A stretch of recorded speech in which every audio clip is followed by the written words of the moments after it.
Hey guys, Andy Gideon here. Just a little bit of an update. Well, not so much of an update, but just kind of a, I don't even know what to call it. Just kind of a for fun, what the hell video. Hope you guys enjoyed the Warbirds and Classics over Michigan 2017. Had a little bit of an issue with part 3, as many of you probably have noticed. There was some music playing in the background throughout portions of the event, and YouTube gave me a copyright claim. Kind of a bummer. So after reworking the videos a little bit, I think it's good to go. It might be a little difficult to find the video. I think you can only get it through my channel. If you do just a regular search on YouTube, I don't think you'll be able to get part 3. So my apologies. Kind of sucks, but what are you going to do? It was a good event, a little windy, but not too bad. And in part 3, the very beginning of part 3, saw the not so perfect landing on my B-25. Did not too much damage, mainly to mufflers and props, and a little bit to the nose of the fuselage, but it's all back together. Hopefully I'll get it up pretty soon, get it all figured back out. And the next event that this plane will be at will be Air Supremacy over Goshen, Indiana, here in a few weeks. Do not miss that event. It's going to be absolutely fantastic. Hope the weather holds.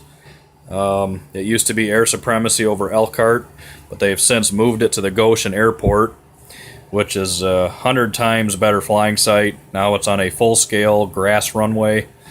I don't know, 1,500 or 2,000 feet long. Whatever it is, it's huge. Just wanted to do a little segment on the Byron T6 here. I flew it again last night for the first time since the last video that I posted of it, which was March 19th, and the plane's flying absolutely fantastic. It's kind of a big, kind of a heavy pig in the air. I have to kind of take it easy on it because I'm starting to get some stress cracks in the wings. It's an old airplane. It's kind of a bummer I can't fly it the way I wanted to, because I don't think it's going to hold up. But I can do some minor aerobatics with it, some snaps. I just couldn't do exactly what I wanted to do with it, but oh well. Still flies good, still enjoyable. But I've gotten a few questions on it about the center of gravity. I made a reply on the previous video that, and people still think I'm nuts for this, but I do not balance my airplanes. At least I don't go by a manufacturer center of gravity. In fact, I don't actually balance them with any kind of CG machine or anything like that. And there's a story behind that. There's a video, if you go back a little ways on my channel, I think it's called Bad Day at the Flying Field or something like that. There's a clip in there of my dad flying his quarter-scale Pilot Kristen Eagle. And on the first flight, it was very tail-heavy and ended up crashing shortly after takeoff. And it was due to a misprint on the plans. When he had gotten the kit, it was already discontinued, outdated. But when the kit was still on the market, they did a revised version of the plans with a different center of gravity and a couple other little modifications. But that was not the case with the one he had. So ended up crashing mainly due to the center of gravity being wrong. Plus, I think it had too much control throw in the elevator, which didn't help the situation. But either way, ever since that day, I was only 10 years old at the time, but I kind of started to not trust CG. Of course, I've been in this hobby almost 30 years, and I've built tons of airplanes. Tons of airplanes.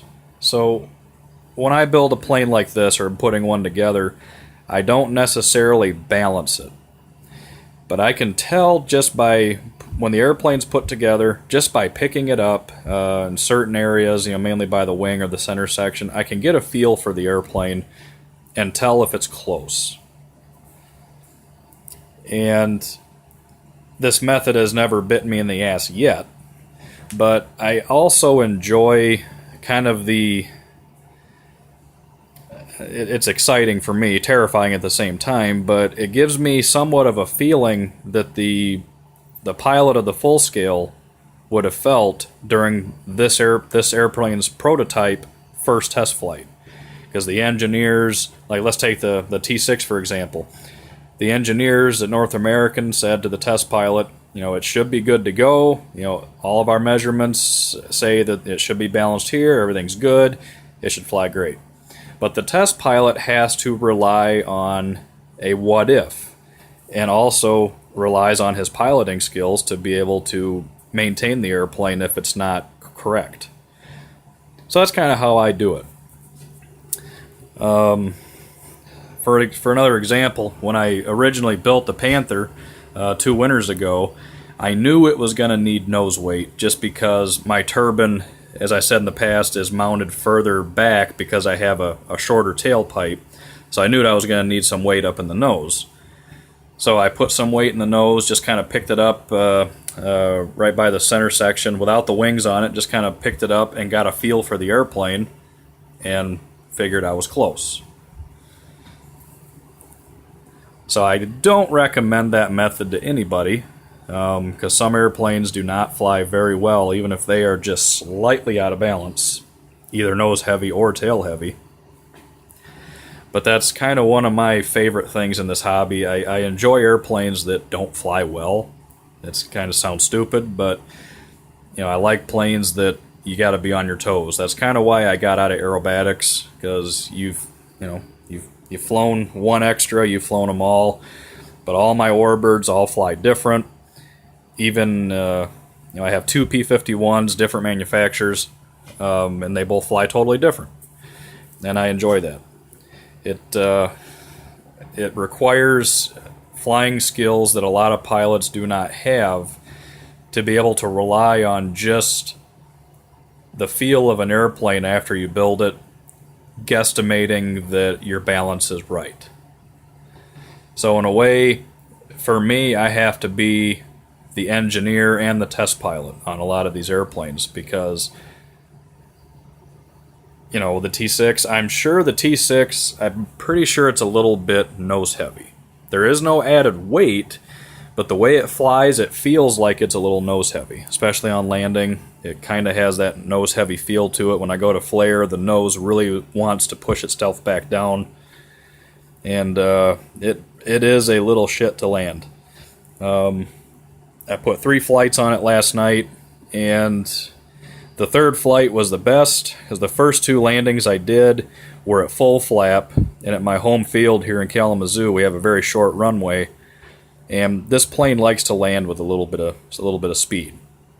Even though a T6 gives you the what's the word for it?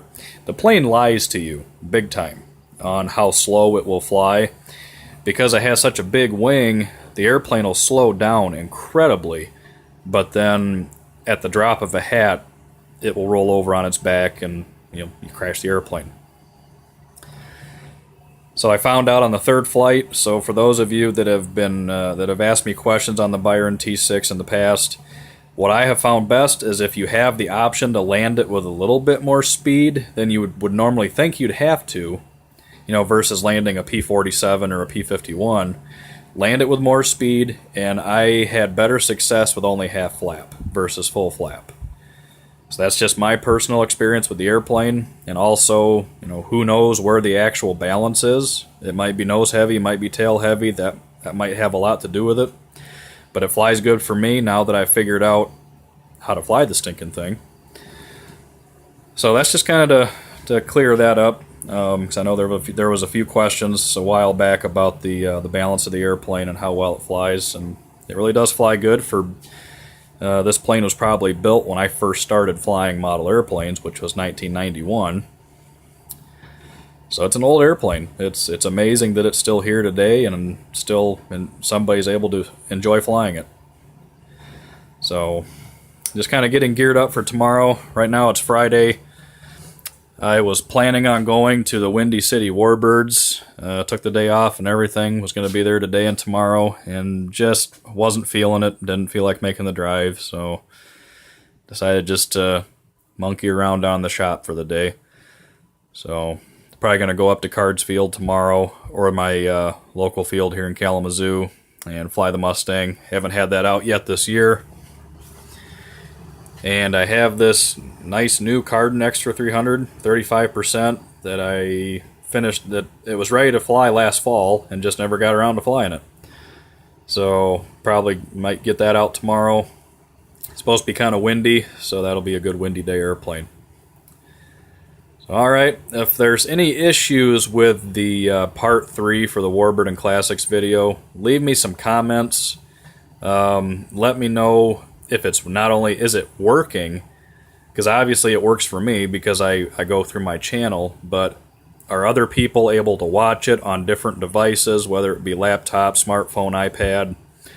Oh, speaking of iPad, that's the other main reason for this video, is I got a new iPad.